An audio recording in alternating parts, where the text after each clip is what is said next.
Tayo po'y manalangin. Opo, dakilat mapagpala ang banal, Diyos na makapangyarihan sa lahat, aming pinakamamahal na Panginoong Hesus, sa pangunang panalangin po ng aming beloved Honorable Evangelist Wilde Almeida, End Time Prophet, Lord God. Maraming salamat po sa paglagis mo sa bawat bahagi na iyong banal gawain na tapos natigit sa pagkilos mo mainam sa aming kalagitnaan sa iyong Santong Espiritu, nagbigay galak sa mga puso at bagong lahat. Kami nagpakumbaba, lalo abang lingkod sa aming po nagawang pagkukulang, pagkakamali pagkasala, kabagan mo kami patawarin, lubos-labis kami nagsisi at sa aking mga labi, Lord God. Ikaw po maglagay kataga dapat bigkasin, buksan pang-unawa, kaisipan ng bawat napakinig, samahan mo kami ng kapangyarihan. Ikaw po tangi namin inaasahan sa pangalan ni Jesus, unbelief and doubt, Satan cast out, be bound into hell, and be there forever in the name of our dearest Jesus, I pray. Amen and amen. Una tigit sa lahat, ang pinakamataas na pagpupurit, pasalamat, kalwalatian, at kadakilaan ay tangi lamang sa ating Diyos na buhay at makapangyarihan, walang iba, sa ating pinakamamahal na Panginoong Jesucristo. Ako po'y nagpabot ng dobling paggalang sa ating beloved Evangelist Wilde Almeida, the end time prophet of our loving God. Gayon din po sa ating beloved Alphonse Pastor, our beloved Mama Dear, hindi natin malimutan, palaging alalahanin ang kanilang mga turot aral ni iwan sa atin. Ako'y nagpabukot ng paggalang, pagbati sa mga beloved children ng ating beloved parents in the Lord. Ganon din po sa ating beloved Kuya Mart, beloved May, sa kanilang mga beloved children. At magandang hapon sa inyo lahat sa ating pinagpalang baguhan, sa lahat po ng ating mga viewers sa ating pong live webcast. Ating tatalakayin, pamagatan nating prophecy in the future. Prophecy in the future, sa Tagalog, hula sa hinaharap. Basahin po natin yung ating teksto. Dito po sa Mateo 24, talatay 1, 2, talon sa 8, 10 at 13, ganito po ang pagkasula. At lumabas si Jesus sa templo at payoon sa kanyang lakad. At nagsipaglapit sa kanya ang kanyang mga alagad upang sa kanya'y ipamalas ang mga gusali ng templo. Datapwat siya sumagot at sa kanila'y sinabi, hindi baga nangakikita ang mga lahat ng mga bagay na ito? Katotohanan sinasabi ko sa inyo, dito'y walang maiiwan isang bato sa ibabaw na ibang bato na hindi ibabagsak. Dito po sa 8, datapwat ang lahat ng mga bagay na ito ay siyang pasimulaan ng kahirapan. Yes, at kung magkagayon, maraming mga titisod at magkakanuluhan ang isa't isa at magkakapuotan ang isa't isa. 13, datapwat ang magtiis hanggang sa wakas ay siyang maliligtas. Amen. Palakpakan po natin ang ating mahal na Panginoon, lahat magsabi ng praise the Lord. Ang ating mabait na Diyos sa langit, ang kanyang magpala sa kanyang banal na salita. Prophecy in the future o hula sa hinaharap. Maraming taong mga minamahal, sila po ay umaasa sa hula sa hinaharap. At ang kanilang inaasahan ay ang sinasabing magandang kapalaran. Doon sila umaasa, mga minamahal. Pero sa banal na kasulatan, merong sinasabing hula sa hinaharap. Itong sinasabing biblical prophecy. Prophecy in the future o hula sa hinaharap. Pag sinabing hula sa hinaharap, ito ay magaganap, mga minamahal. Magaganap dahil hindi sinabi ng tao. Magaganap dahil nakalagay sa banal na kasulatan at ang Diyos, mga minamahal, ang magsasakatuparan nito at walang sino mang makakapigil. Kaya dito sa lupa, mga minamahal, ang tao tumitingin sa magagandang gusali, mga minamahal. Actually, mga minamahal, yung mga fault line natin, fault line ang ibig sabihin, yan po ay sign ng biyak na lupa na hindi dapat tayuan ng malaking building. Pero ngayon, ang nakatayo doon ay yung malalaking building, mga minamahal, from Manila to Davao. Ang ibig sabihin, ang sinasabi, kung sakaling maganap ang isang malaking lindol, marami talagang babawian ng buhay. Dahil ang tinitingnan ng tao, mga minamahal, yung kanyang kalalagyan sa hinaharap. Magtatayo siya ng malaking building, mga minamahal, papaupahan niya yon. Yun ang kanyang hinaharap. Ibig sabihin, darating na bukas, tumanda man siya, kung meron siyang malaking building, papaupahan niya, o dyan siya nakatira, meron siyang ari-arian, yan ang inaasahan niya sa hinaharap. Pero sa banal na kasulatan, may hula para sa hinaharap. Sabi ng ating nabasa sa Mateo 24, talatang 1, pinakita ng mga alagad sa ating mahal na Panginoon ang malalaking building, magagandang bato. Sabi ng ating mahal na Panginoon sa verse 2, sinasabi ko sa inyo, walang bato na nakikita nyo ngayon sa kapwa bato na matitira sapagkat ang lahat ng yan ay babagsak. Yan ang hula sa hinaharap, mga minamahal.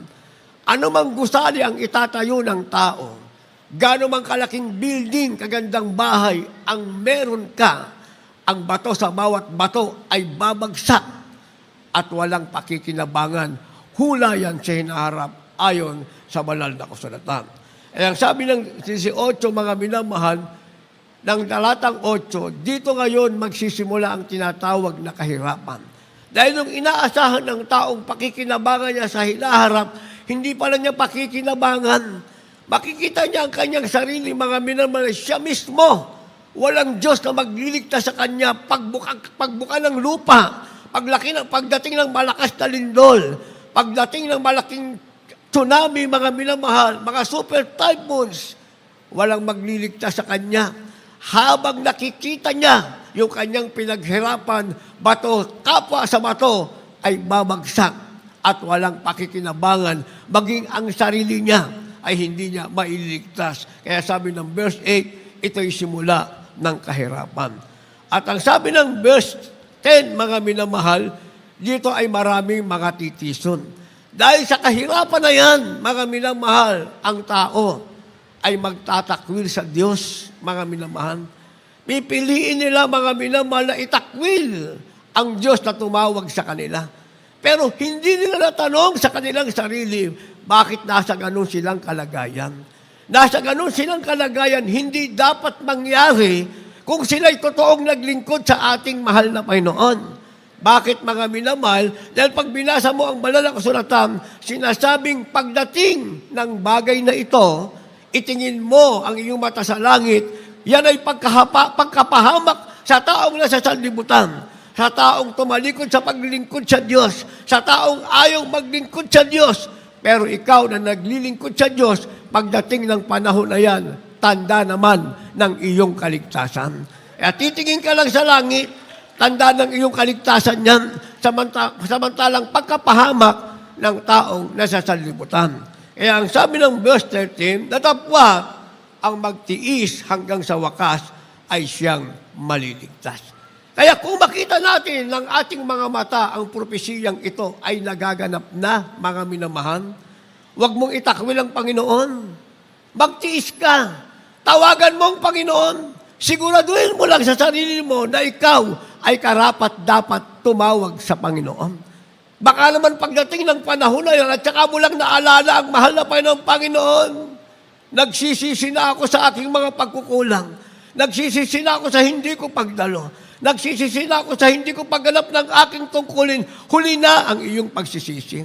Kaya nga walang unang pagsisisi. Ang lahat ng pagsisisi ay nasa huli. Pero kapag ikaw ay naglingkod sa Diyos, dumating man ang propesiya, mga minamahal, wala kang pagsisisihan dahil walang nasayang sa paglilingkod mo sa ating pinakamamahal na Panginoong Jesucristo.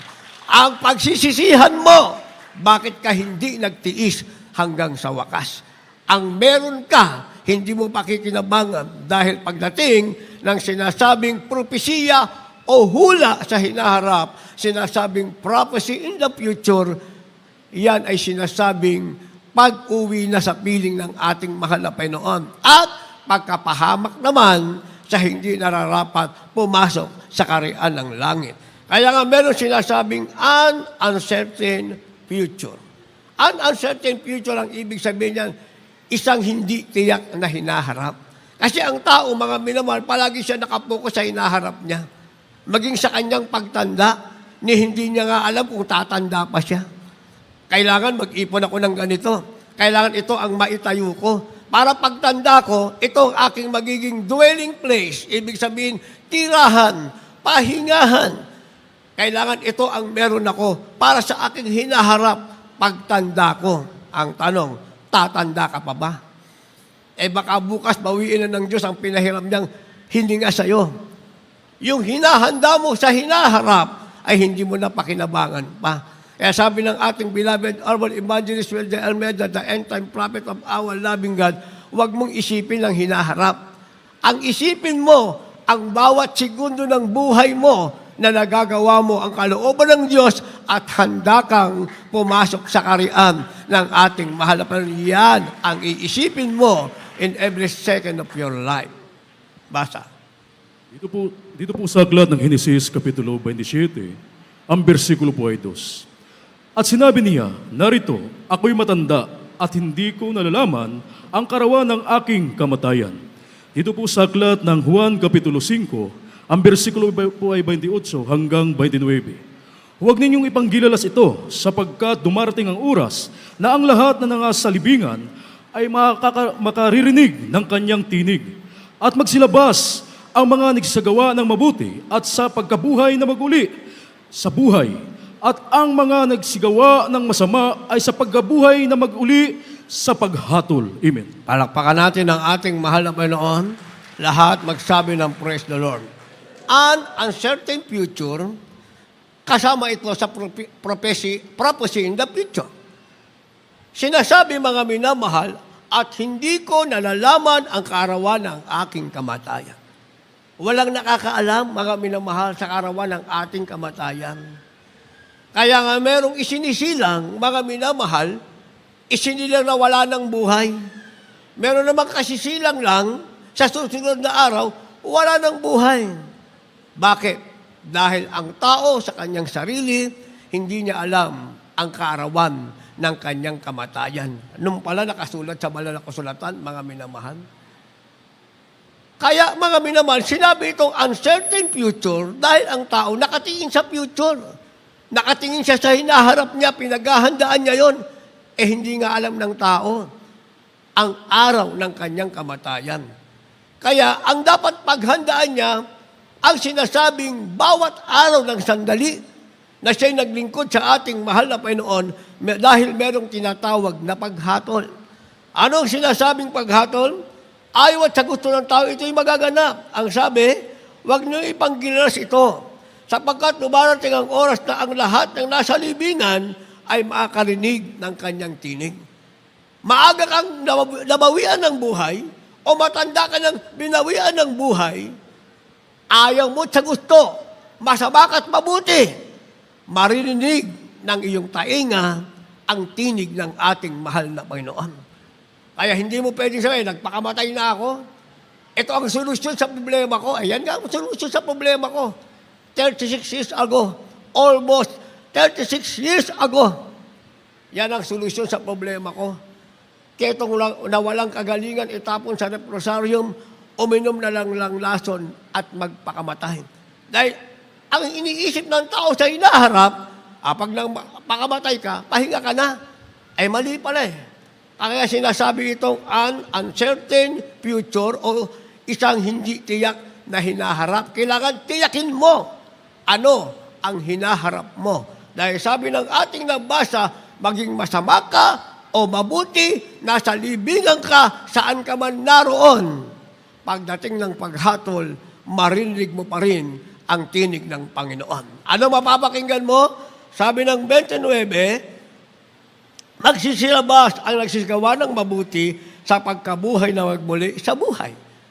Kung ikaw ay inabot ng kamatayan, naglingkod ka sa Diyos, gumagawa ka ng mabuti, mapapakinggan mo ang tinig ng Diyos, sasabihin sa iyo, ikaw ay mabubuhay na muli sa pagkabuhay na magmuli, ikaw ay mabubuhay. Ang ibig sabihin, wala ka sa tinatawag na paghatol, ikaw ay may buhay na magmuli sa pagkabuhay, ang ibig sabihin, nasa piling ka ng ating mahal na Panginoon. Yan, kung ikaw ay gumawa ng mabuti, may maganda kang hinaharap. Ngayon, kung gumawa ka naman ng masama, tumalikod. Ayaw mo maglingkod sa Diyos, nagsawa ka na. Sabi ng second phrase, at ang mga nagsigawa ng masama ay sa pagkabuhay na magmuli sa paghatol. Kaya ang mabuti at masama, bagamat sila'y patay na, makarinig pa rin sila ng tinig ng Panginoon. Ang sabi, ang mabuti ay sa pagkabuhay na magmuli, ang masama ay sa paghatol. Kaya ang paghatol ang sinasabi, ang paglalagyan mo na nito, yung sinasabi ng lake of fire. Ang lake of fire ay itong daigdig na ito. Maraming mataas na building, sabi ng ating nabasa, ang bato sa kapwa bato ay babagsak at walang pakikinabangan dahil magiging lake of fire ang daigdig na ito. Ngayon, kung marinig mo ang tinig ng Diyos, mga minamahal, may katiyak ka sa hinahanap mo. Hindi ka para sa paghatol. Sabi, ikaw ay sa pagkabuhay na muli, sa buhay, ibig sabihin, sa piling ng ating mahal na Panginoon. Kaya pagkatapos nito, meron sinasabing guaranteed future. Guaranteed future ang ibig sabihin, garantisadong hinaharap. Hindi ka nagbabaka sakali, ano kaya ang aking magiging hinaharap? Sa paglilingkod kong ito sa mahal na Panginoon, ano kaya naghihintay sa akin? Hindi mo na kailangang magtanong, ikaw na ang sasagot sa sarili mo niyan. Kung maayos kang maglingkod sa Diyos, sabihin mong ikaw ay sa guaranteed future, ibig sabihin, may katiyakan ka sa iyong hinaharap.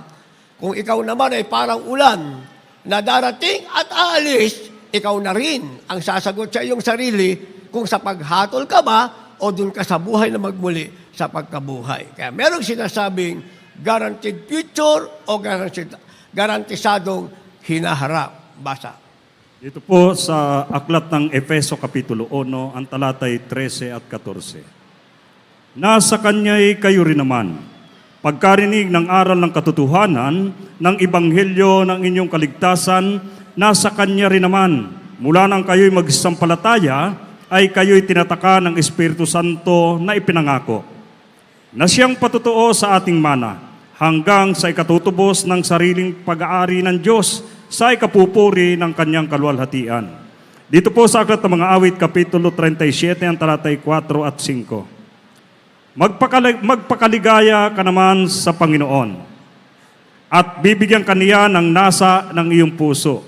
Ihabilin mo ang iyong lakad sa Panginoon, tumiwala ka rin naman sa Kanya at Kanyang papangyayarihin. Amen. Palakpakan natin ang ating mahal na Panginoon. Pumalakpak tayo ng sabay-sabay.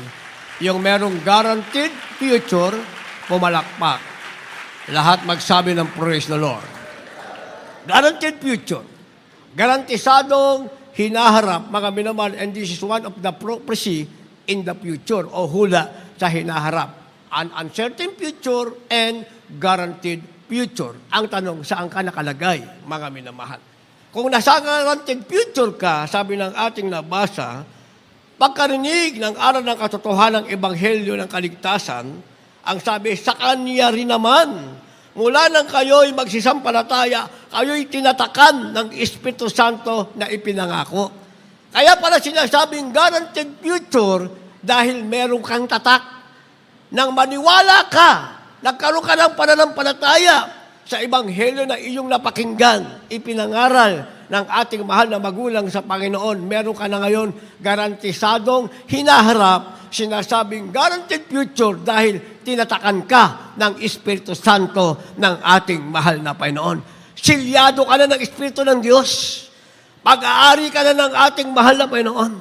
Wala nang pakinabang si Satanas sa'yo. Bura na ang pangalan mo sa impyerno, maliwanag na nakasulat sa langit dahil sabi ng ating nabasa, ang nakatatak sa'yo ay ang Espiritu ng ating mahal na Panginoon.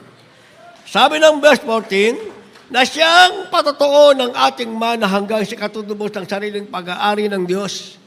Ang tawag pala sa atin, kaya tinatakan tayo ng Espiritu Santo, ay sariling pag-aari ng Diyos.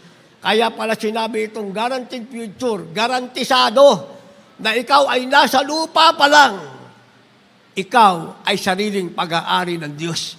Hindi ka pwedeng ariin ni Satanas, hindi ka pwedeng kuhanin ni Satanas, maliban na lamang, ikaw ang may gustong sumama kay Satanas.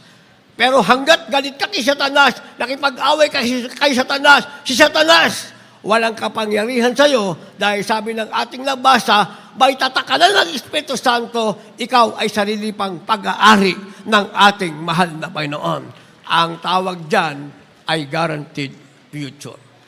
Kaya nga, para manatili sa iyo yan, sabi ng Psalms 37, verse 5 and 4, kung ikaw ay magpapakiligaya, saan ka magpapakaligaya? Ang sabi, magpakaligaya ka naman sa Panginoon, bibigyan ka niya ng nasa ng iyong puso. Kung maglilingkod ka sa Diyos, magpakaligaya ka, magpakasaya ka. Ano man ang iyong maging kalagayan. Ang ating kalagayan, ganyan eh. Isang araw, malusog ka, malusog. Nung Merkules, umuwi tayo. Ako'y malusog. Isipin nyo ba namang hindi ako nakatulog, kauubo? Umuwi akong malusog. Pagdating ko sa bahay namin, hindi ako nakatulog. Ubo ako ng ubo.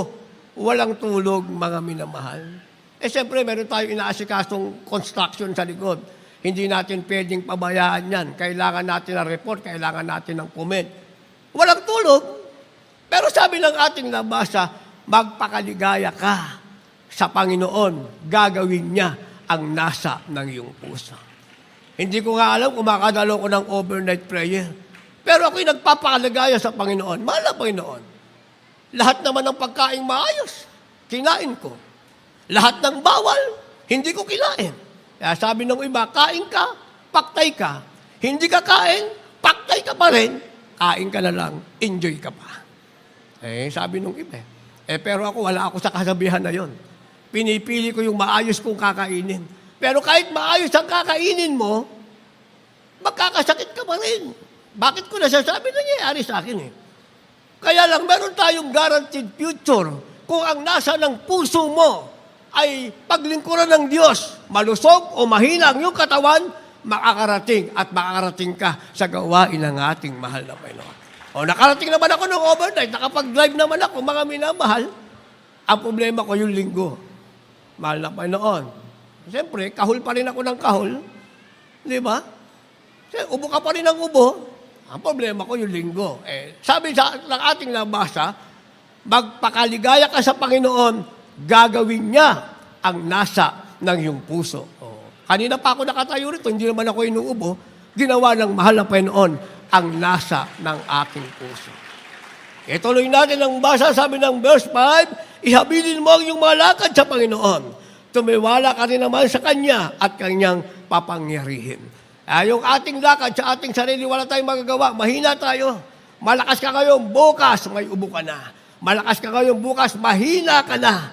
Meron ka ngayon, bukas, walang-wala ka. Natatawa pa siya, iba, pinagtawanan ka pa. Pabayaan mo lang sila.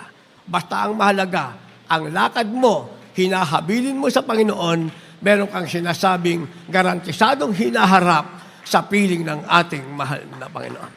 And finally, meron kang sinasabing amazing future. Amazing future ang ibig sabihin, kamangha-manghang hinaharap. Ang hinaharap mo ay hindi magdiin ka o magwakas ka sa pagkapahama, kundi kamangha-mangha ang iyong hinaharap. Amazing future. Last verse, maghanda ating magpaawit mga manugto. Dito po sa aklat ng Efeso, Kapitulo 1, versikulo 5. Ito po nakasaad. Na tayo tinalaga niya ng una pa sa pagkupkop na tulad ng mga anak sa pamamagitan ni Jesucristo sa ganang Kanya, ayon sa minagaling na Kanyang kalooban. Dito po sa aklat ng Panaghoy, Kapitulo 3, versikulo 21 hanggang 24. Ito ang ginuginita ko sa aking pag-iisip, kaya may pag-asa ako. Sa 22, sa mga kawaan ng Panginoon na hindi tayo nalipol, sapagkat ang kanyang mga habag ay hindi nauubos. Ang mga yaon na bago tuwing umaga, dakilang iyong pagtatapat. Sa 24, ang Panginoon ay aking bahagi, sabi ng aking kaluluwa, kaya ako'y aasa sa Kanya. Palakpakan natin ang ating mahal na Panginoon. Sabay-sabay tayong pumalakpak sa ating mahuling versikulo. Lahat magsabi ng malakas na praise the Lord. Amazing future. Sinabi itong kamangha-manghang hinaharap dahil sabi ng verse 22 na ating nabasa, mga minamahal, sa kawaan ng Panginoon ay hindi tayo nalipol sapagkat ang kanyang habag ay hindi nauubos. Nandun tayo sa habag ng Diyos na hindi nauubos, kaya hindi tayo nalilipol. Ang ibig sabihin, hindi ka nalulugmok. Kung nasa pagsubok ka, ngayon ka lang nasa pagsubok. Palagi mong asahan na merong Diyos na mag-aalis ng pagsubok na nasa iyo ngayon. O baka naman ang pagsubok mo, pagkukulang yan. Ang ibig sabihin, tinutuwid tayo ng ating mahal na Panginoon. Kaya ang sabi ng ating nabasa, ang mga yaoy bago ting umaga, dakila ang iyong pagtatapat. Yun daw kahabagan ng Diyos, bawat umaga. Tuwing sisikat ang araw, bago yan, sapagkat tapat ang kadakilaan ng ating mahal na Panginoon. Verse 24, ang Panginoon ay aking bahagi. Sabi ng aking kaluluwa, kaya't ako'y aasa sa Kanya. Ibig sabihin, yung ating Diyos, He is our portion. Kung meron kang bahagi, wag mong gawing bahagi ang merong sa salibutan. Ito ang aking bahagi, ito ang aking parte, walang kwenta ang meron sa salibutan. Ang gawin mong bahagi, mga minamahal, ang ating mahal na Panginoon. Ang sabi ng Efeso chapter 1, verse 5, na tayo'y itinalaga niya ng una pa sa pagkupkop na tulad sa mga anak sa magitan ni Jesucristo sa ganang Kanya ayon sa minagaling na Kanyang kalooban. Kaya pala sinasabing amazing future ito dahil ito'y minagaling na kalooban ng Diyos. Ang sabi, nung una pa, tayo'y itinalaga ng Diyos na mapabilang sa Kanyang mga anak. Kaya iba't iba ang ating pinanggalingan, mga minamahal. Iba't ibang relihiyon ang ating pinanggalingan. Iba-ibang sekta, mga minamahal. Pero nung una pa man, itinalaga tayo ng Diyos, kaya sinabing amazing future. Yung ating kasalanan noon, kinalimutan ng Diyos. Dinala tayo sa katotohanan ito, sa pangunang panalangin ng ating mahal na magulang sa Panginoon, sa tunay na iglesia ng ating mahal na Panginoon. And what we have now is amazing future. Ibig sabihin, kamanghamanghang hinaharap. Kaya nga, meron tayong sinasabing hula sa hinaharap. Ang hula para sa hinaharap ay manahin natin ang langit na ipinangako ng ating mahal na Panginoon. Lahat tayo tumayo. Lahat ng mga dala niyong bisita. Gusto ba nila ng sinasabing hula sa hinaharap? Na sila ay magkaroon ng guaranteed future and amazing future, hindi ang uncertain future? Dalhin niyo sila sa harap at ipag-pray natin sila sa pangalan ng ating mahal na Panginoon. Tayo umawin. Awitin natin ang awiting Don't Say No to Jesus sa Tagalog version. Huwag nating sabihin, ayoko Panginoon. Ang dapat lang nating sabihin, tinatawagan tayo ng mahal Panginoon, yes Lord. Yun lang ang ating dapat sabihin. Hallelujah.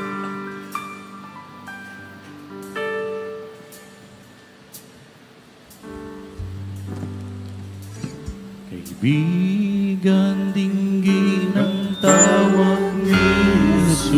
Kung merong nananawagan, ang tawag ng ating Diyos, Kurang yan ang ating dinggin. kasalanan. Ikaw ay Samahan niyo sila dito. Mga beloved preachers, hindi sila lalapit pag hindi niyo sila sinamahan. pagmamahal Samahan niyo sila. walang hanggan.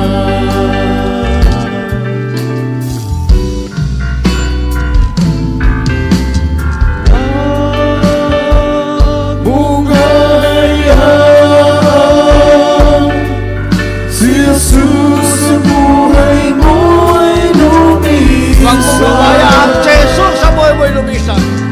Huwag mong tatanggihan. Papasukin mo. Papasukin mo siya. Ililigtas ka. Ililigtas Ulitin natin siya. yan. Huwag mo hahayaan. Hallelujah.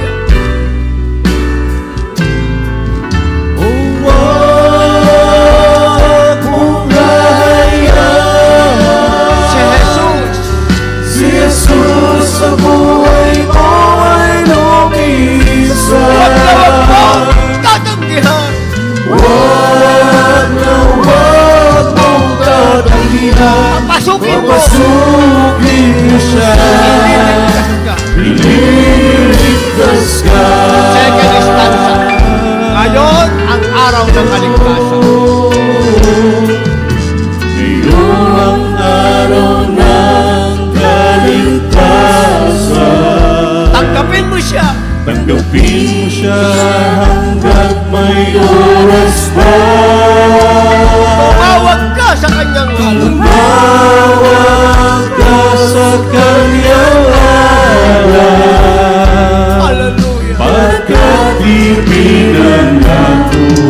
Ulitin natin yan. Ngayon ang araw ng kaligtasan. Ngayon ang araw ng kaligtasan. Tanggapin mo siya. Tanggapin mo siya hanggat may oras pa. Tumawag ka. Tumawag ka sa kanyang ngalan. Pagkabibigyan ako ang buka. Huwag mo hahayaan. Lord, hallelujah. Huwag mong hahayaan si Jesus Sa buhay mo ay lumisan. Huwag natin mabayaan ang ating Diyos ay lumisan sa ating buhay. Huwag mong tatanggihan. Papasukin mo. Papasukin mo siya. Ililigtas ka. Ililigtas ka. Huwag mo hahayaan. Hallelujah. Huwag mong hahayaan Si Jesus si Jesus sa buhay mo. ay lumisan. Huwag mong tatanggihan. Papasukin mo siya. Ililigtas ka. Verses 10. Kaibigan, tingin ang tawag ni Jesus. Kaibigan, tingin ang tawag ni Jesus. Talikuran mo ang kasalanan. Turan mo ang kasalanan. Ikaw ay inibig siyang lubusan. Ikaw ang inibig niyang lubusan. Pagmamahal niya. Pagmamahal niya ay walang Ulitin natin. Kaibigan, tingin ang tawag ni Jesus.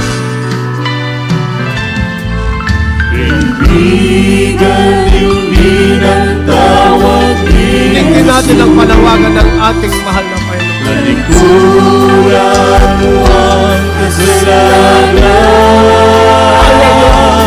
Ikaw Ikaw ay inibig niyang lubusan. pagmamahal niya.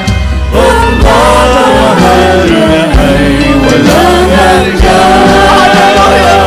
Huwag mong hayaan. Huwag mong hahayaan Jesus! si Jesus sa buhay mo Huwag natin mabayaan lumisan ang ating Diyos sa ating buhay. Papasukin. Huwag mong tatanggihan. Papasukin mo siya. Ililigtas ka. Hallelujah! Huwag mong hahayaan si Jesus sa buhay mo ay lumisan. Huwag mong tatanggihan. Papasukin mo siya. Ililigtas ka. Huwag mong hahayaan si Jesus sa buhay mo ay lumisan. Huwag mong tatanggihan. Papasukin mo siya. Ililigtas ka.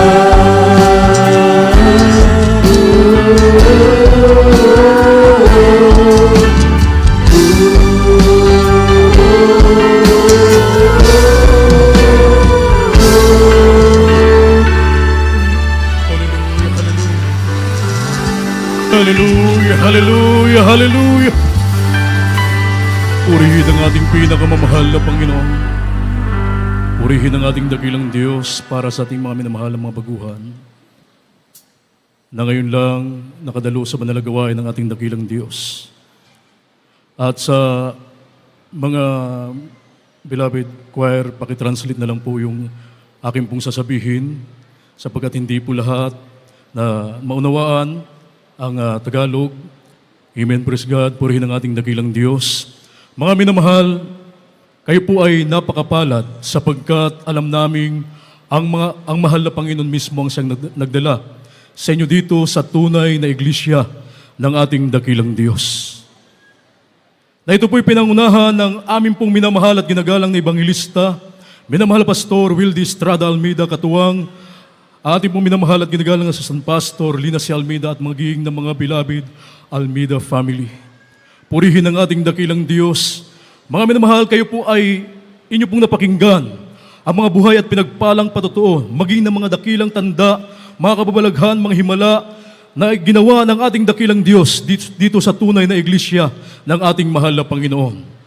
At mga minamahal, mayroon pong 4 na reglamento ng kaligtasan na dapat ay maganap sa inyong buhay upang kayo po ay maging tagapagmana ng kaharian ng langit at buhay na walang hanggan.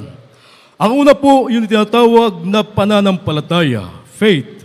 Pananampalataya, kinakailangang sumampalataya ka sa nag-iisang Diyos na bumaba mula sa langit at nahayag bilang isang tao upang magdusa at mamatay sa krus ng Kalbaryo para sa kasalanan ng buong mundo at nabuhay maguli upang patunayan na siyang nag-iisang Diyos, wala nang iba kundi ang ating pinakamamahal na Panginoong Hesukristo.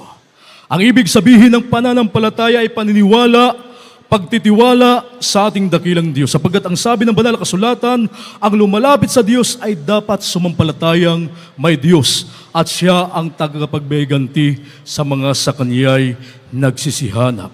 Ang pangalawa po yung tinatawag na godly repentance o makadiyos na pagsisisi. Kinakailangang pagsisihan mo ang lahat ng iyong mga nagawang mga pagkasala.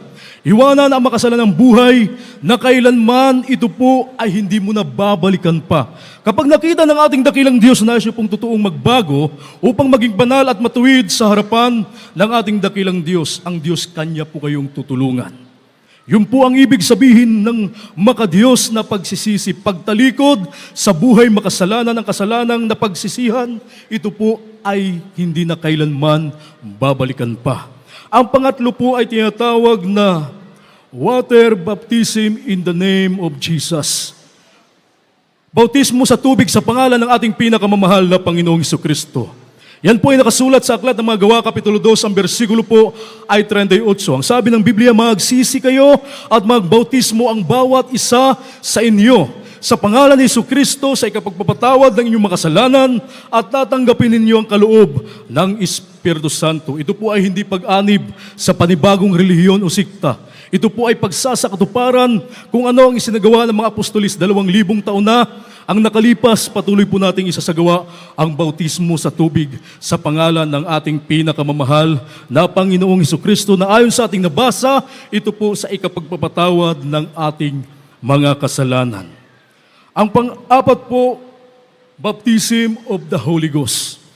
Bautismo ng Espiritu Santo na kung saan sa inyo pong pagpapatuloy sa pagdalo sa paglilingkod sa ating dakilang Diyos at kayo po ay nagsusumikap na isagawa ang banal na kalooban ng ating mahal na Panginoon. Ang banal na Espiritu na may tanda ng pagsasalita ng iba't ibang wika, yan ay darating sa inyo. Ang ika-4 na reglamento ng kaligtasan, bautismo ng Espiritu Santo. Para sa ating mga minamahal na mga bisita, pakitaas po ang inyong 2 kamay. Yan po ay maging tanda ng inyong pong pagsuko sa harapan ng ating dakilang Diyos at sundan niyo po ko sa panalangin aking sasabihin kasama po yung taos sa pusong pagsisisi. Sabihin niyo po, dakila at magpala po naming Ama, Diyos na mapangyarihan sa lahat, sa matamis at makapangyarihang pangalan ni Jesus. Mahal na Panginoon, narito po ako isang taong makasalanan at lubos na nagsisisi sa lahat ng aking mga nagawang mapagkasala mula nang ako'y magkaisip hanggang sa mga oras na ito. Mahal na Panginoon, tinatanggap kita ngayon bilang sarili kong tagapagligtas, Diyos at Hari ng aking buhay. Iligtas mo po ako, maging ang aking mga mahal sa buhay. Gawin mo po akong tunay na Kristiyano sa isip, sa salita, sa puso, sa gawa at sa katotohanan, tagapagmana ng kaharian ng langit at buhay na walang hanggan. Ang lahat ng ito'y aking samot dalangin sa matamis at mapangyarihang pangalan ni Jesus na aking tinanggap. Amen. Hallelujah, hallelujah. Kami na po manalangin para sa inyo. Hallelujah, dakila at magpala po namin, Ama. Diyos na mapangyarihan sa lahat sa matamis at mapangyarihang pangalan mo. Aming pinakamamahal na Panginoong Isus ng dalangin ng aming minamahal at ginagalang na Ebanghilista. Amin po minamahal na Pastor Wildy Estrada Almeida, ang iyong banal na propeta. Sa huling kapanahonang ito, dakilang Diyos, narito po ang mga baguhang tumanggap sa iyo. Mahal na Panginoon, aming minamahal na mga bisita. Kahabagan mo sila at pagpalain, mahal na Pinoon, iligtas mo sila. Maging ang kanilang mga mahal sa buhay, isulat mo ng malinaw ang kanilang mga pangalan sa aklat ng buhay. Diyan sa langit, mahal na Panginoon, pagkaluban mo, dakilang Diyos, ng pagkakataon na sila'y makapaglingkod sa iyo. Amin silang makasama sa paglilingkod sa iyo hanggang sa iyong pagbabalik. Mahal na Panginoon, ang lahat ng ito'y aming samot dalangin sa matamis at mapangyarihang pangalan ni Jesus. Hallelujah, hallelujah, hallelujah. Purihin ang ating dakilang Diyos para sa ating mga minamahal na mga bisita. Ang una at ikalawang reglamento ng kaligtasan, inyo na pong naisagawa. Ang pananampalataya, ang pangalawa pagsisisi, makadiyos sa pagsisisi, ang kulang po, bautismo sa tubig sa pangalan ng ating pinakamamahal na Panginoong Jesucristo. Pagkatapos ng manalagawain, kayo po ay magpabautismo upang inyo pong makumplito pagsagawa ang mga reglamento ng kaligtasan. At tayo po tuloy-tuloy na sa ating pong pagsasagawa ng Holy Supper. Narito po ang aking kapwa mangaral, ating beloved preacher, Benedict Porlahe. Amen. Praise the Lord.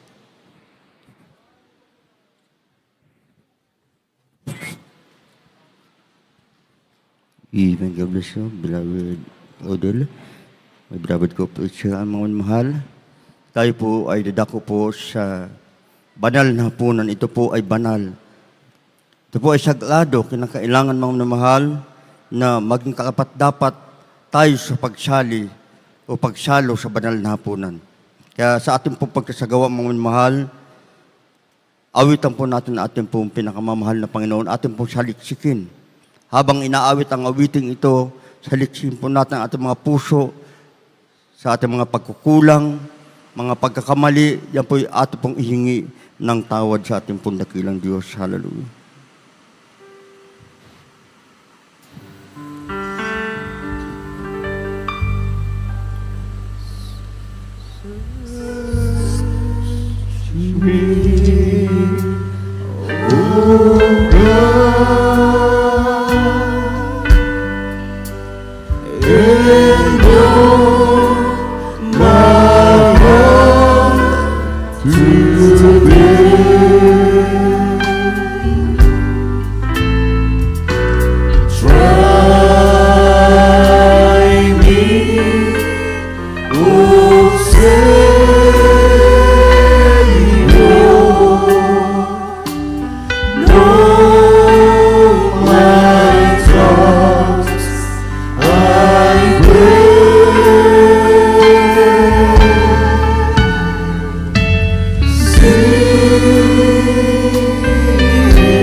Hallelujah, hallelujah, hallelujah. Maraming salamat po, Diyos. Hallelujah.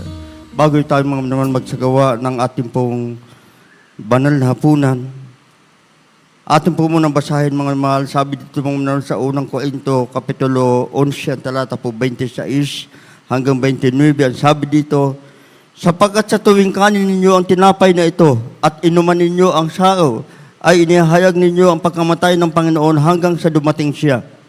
Kaya't ang sino mang kumakain ng tinapay o umiinom sa sao ng Panginoon na di narapat ay magkakasala sa katawan at dugo ng Panginoon. Datapot siya sa atin ng tao ang kanyang sarili at saka kumain ng tinapay at uminom sa sao, sapagkat ang kumakain at umiinom ay kumakain at umiinom ng hatol sa kanyang sarili kung hindi niya kinikilala ang katawan ng Panginoon. Amen. Kinakailangan mga mahal na maging dapat po tayo sa pagsalo sa banal na hapunan na ating pong ihingi sa ating pong dakilang Diyos ating mga nagawang mga pagkulang, mga kahinaan na ating pong napagbibigyan. Yan po ay ating pong hihingi ng tawad sa ating pong dakilang Diyos. Hallelujah. Tayo po manalangin mga mahal. Dakilang Diyos sa mga banal, sa pangalan mo ang pinakamamahal na Panginoong Jesus. Sa unat panalangin po ng aming po minamahal at ginagano Pastor Mangilis Tawuldis Almeida. Mahal na Panginoon ang bawat sa amin kami pinagpapakumbaba, humin ng kahabagan. Sa mo kami nasumpungan sa imang pagkukulang, pagkakasala, mga kahinaan namin na pagbibigyan.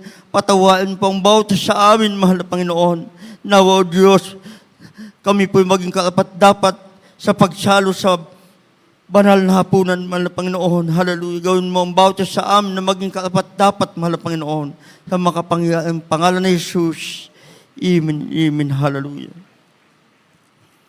Mga minamahal, atin pong hawakan ang tinapay na ito po, mga minamahal, ay nagsimbolo ng katawan ng ating pong pinakamamahal na Panginoon na nabayubay doon sa krus ng Kalbaryo.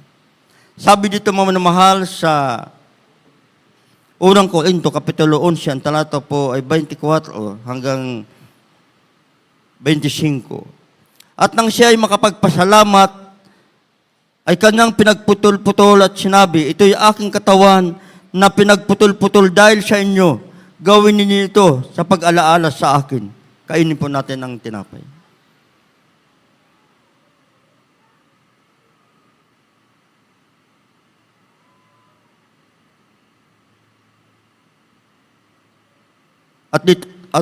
At dito po sa talatang 25, ang sabi dito, hawakan po natin mga mahal ang katas ng ubas na ito po ay nagsimbolo ng dugo ng ating pong pinakamamahal na Panginoon. Sabi dito, at gayon din naman, hinawakan ang sao sa pagkatapos na makahapon at sinasabi, ang saong ito ay siyang bagong tipan sa aking dugo. Gawin ninyo ito sa tuwing kayo magsisiinom sa pag-alaala sa akin. Inumin po natin ang katas ng ubas.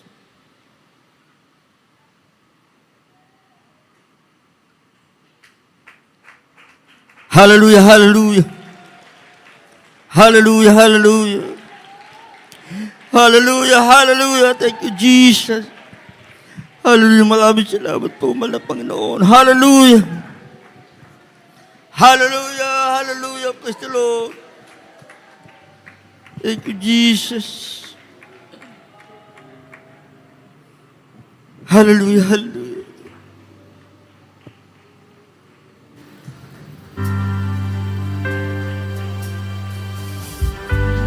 Hallelujah. Salamat po, mahal na Panginoon. Hallelujah. Tinapay ng buhay, kanin mo, pag-ibahal. Hallelujah, hallelujah. Praise the Lord. Ito Hallelujah, tinapay ng buhay, kanin mo, pag-iisa.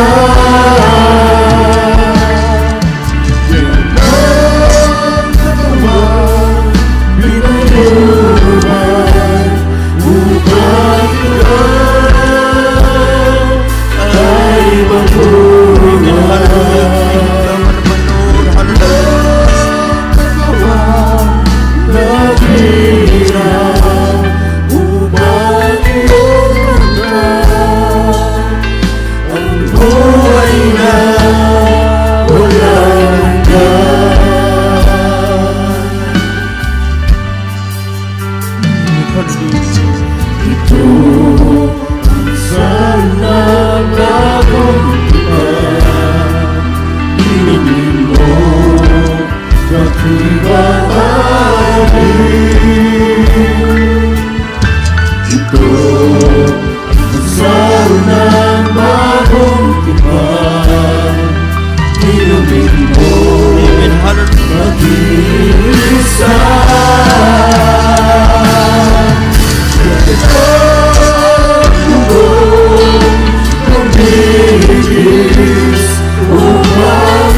pagtulad, ako'y kasama ng namatay.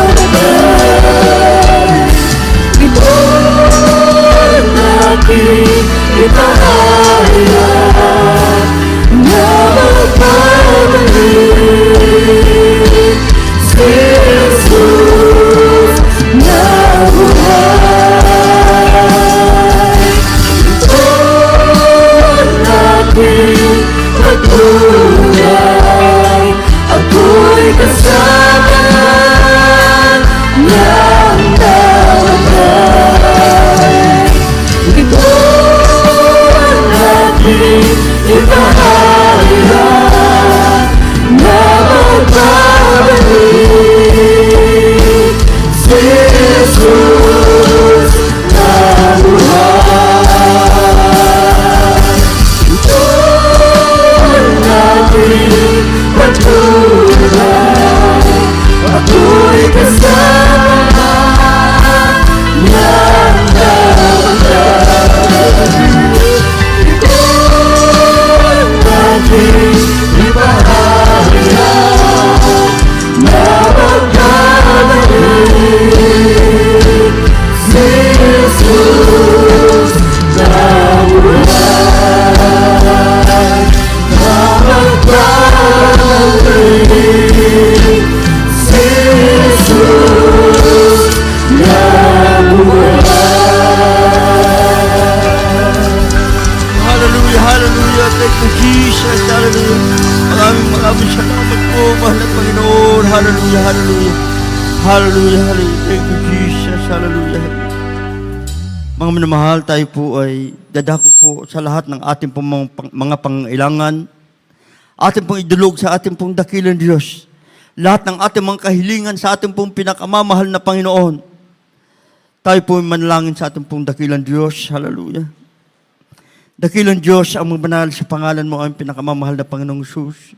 Sa unat panalangin po ng aming pong minamahal at ginagamit na Pastor at Bangilista Wildis Almeida, na ito po ang bawat sa amin, mahal na minsanan pa, kami nagpapakumbaba, huminang kahabagan sa amin nagawang mga pagkukulang pagkakasala, mahal na Panginoon, patawain po ang bawat sa amin, at nakikita mo, O Diyos, ang lahat ng pangailangan ng aming mga minamahal, na mga kapatiran, mahal na Panginoon, tugon mo po, Diyos, ang lahat ng mga kahilingan sa iyo. Sa lahat may mga karamdaman, mahal na Panginoon, pagkalob mo, Diyos, hallelujah, ang kakagalingan sa kanilang mga karamdaman, sa may mga problema, lutasin mo ang kanilang mga problema, tugunin mo ang lahat ng kanilang kahilingan sa iyo, at patuloy po namin dinidilangin, O Diyos, ang mahabang buhay, kalakasan, kalusugan ng mga beloved children, mahal na Panginoon, at sa lahat ng mga pangmanggagawa, at lahat ng mga kapatiran, mahal na Panginoon, hallelujah, tugon man lahat ng mga kahilingan sa mga pangalan ng Jesus, mga minamahal, ipatong po natin ang ating mga kanang kamay sa ating mga ulo, at yung kaliwang kamay ilagay po natin doon sa bahagi kung saan nandun yung karamdaman. Yan po sama-sama natin palayasin sa makapangyarihang pangalan ng ating pong pinakamamahal na Panginoong Jesus. Kung ito'y problema, itaas na lang po ang dalawang kamay. Tayo po, mga minamahal, ay sama-sama natin palayasin ang lahat ng mga masasamang espiritu. Hallelujah, upang pagpal naming Ama.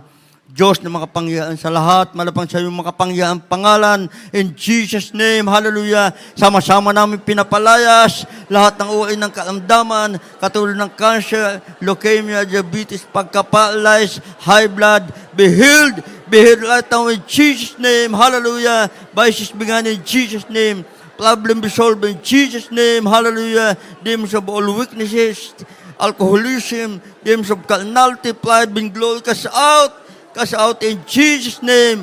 Hallelujah, hallelujah, hallelujah. Hallelujah, hallelujah. Praise the Lord. Hallelujah, mga minamahal. Bilang ating pong taus-pusong pagkapasalamat sa ating pong dakilang Diyos na atin na pong tinanggap, sampalatayanan po natin na tinanggap na natin ang lahat ng mga kahilingan natin sa ating pong dakilang Diyos.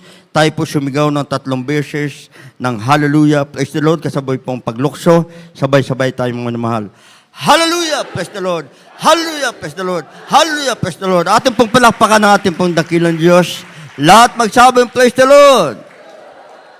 Amen. Mga mahal, tayo po ituloy-tuloy na. Dadako naman tayo sa mga announcement at aking binibigay ang buong pagkataon sa ating pong kamahal na kapatid, beloved Brother Bobby. Amen. Praise the Lord. Purihin po ang ating pinakamamahal na Panginoong Yesus. Bigyan natin ng malakas sa palakpak, papurit pagsamba ang ating dakilang Diyos na buhay.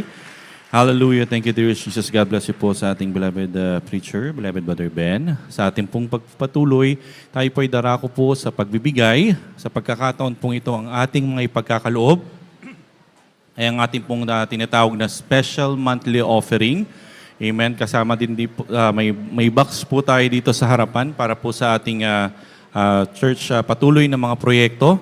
Amen. Yung ating mga usherettes po ay yung ating special monthly offering. Ito po yung ating ipinangako sa ating pinakamamahal na Panginoong Hesus na buwan-buwan po nating ipagkakaloob sa Kanya. Amen. At upang ipanalangin po ang ating mga ipagkakaloob, ang ating mga ibibigay, atin na pong binibigay ang buong pagkakataon sa ating beloved Brother Noel. Amen. Upang ipanalangin po ang ating mga ibibigay. Amen. Thank you, dear Jesus. Purihin ang dakila, Diyos, kabless you, ating beloved Bobby. Seryoso, mahal, tayo manalangin sa ating pagbibigay. Special offering, hallelujah. O dakila, Diyos, sa mamanalangin, pinakamala pa ni Jesus, sa pangunat na langit ng beloved Pastor Wilson Armina, dakila, Diyos, narito malapan rin yung mga anak, malapan magkakalog ng aming special offering, dakila, Diyos. Basbasan mo ito, Diyos, at pagpalain, maging iyong nangako sa kanilang monthly offering, malapan nun. Ibalik mo sa ganang pagpapala na wala sapat ni silin, nakalalagyan sa iyong mga anak, dakila, Diyos, pagpalain mo kami, malapan nun. Ito po ang sabot na langit namin sa makapangyarihan pangalan ni Jesus. Amen, praise the Lord, hallelujah.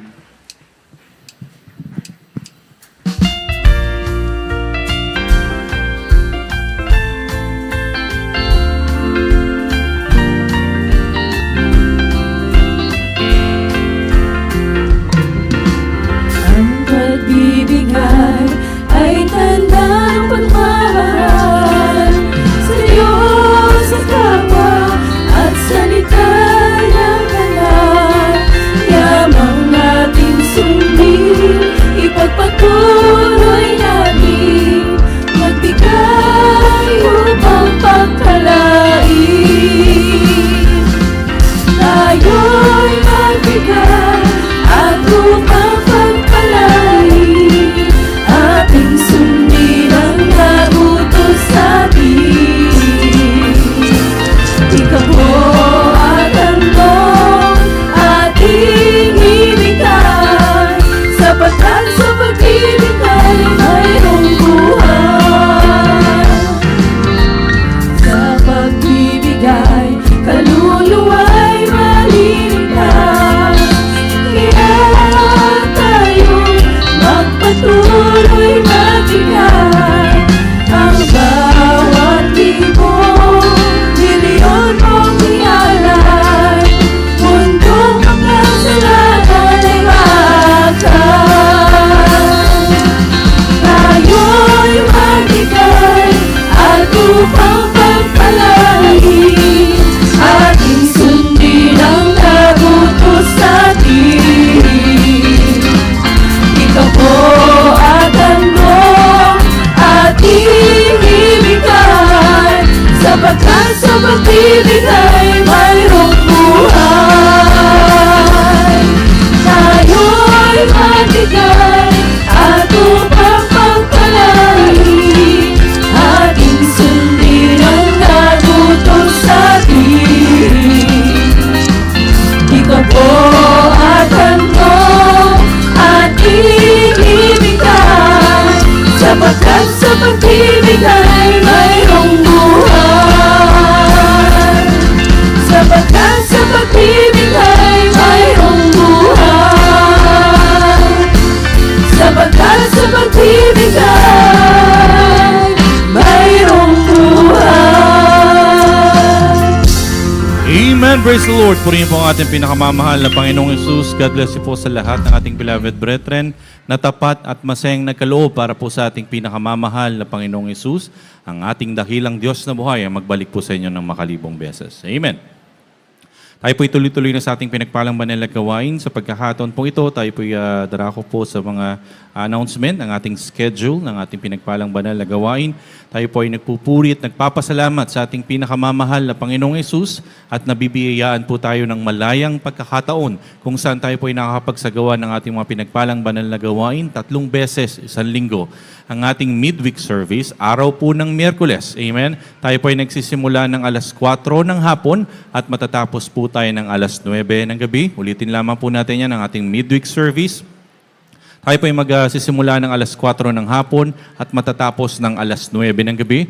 Ang ating naman pong Friday church service, tayo naman po ay magsisimula ng alas 5 ng hapon at matatapos po tayo ng alas 11 ng gabi. At ang ating Sunday general worship, tayo naman po ay nagsisimula ng alas 10 ng umaga ng linggo, araw ng linggo, at matatapos po tayo alas 4, minsan maabot tayo na hanggang alas 4:30 ng hapon. Amen. Sa ating po mga minamahal naming kababayan, nakakapanood po ng ating pinagpalang live webcast. Kayo man din po ay malugod naming inaanyayahan na dumalo. Kayo po ay tumungo, magpunta, sama-sama po tayong magpuri at magpasalamat sa ating pinakamamahal na Panginoong Hesus sa mga araw po na nabanggit. Matatagpuan po ang ating banal na gawain sa ating bahay-sambahan.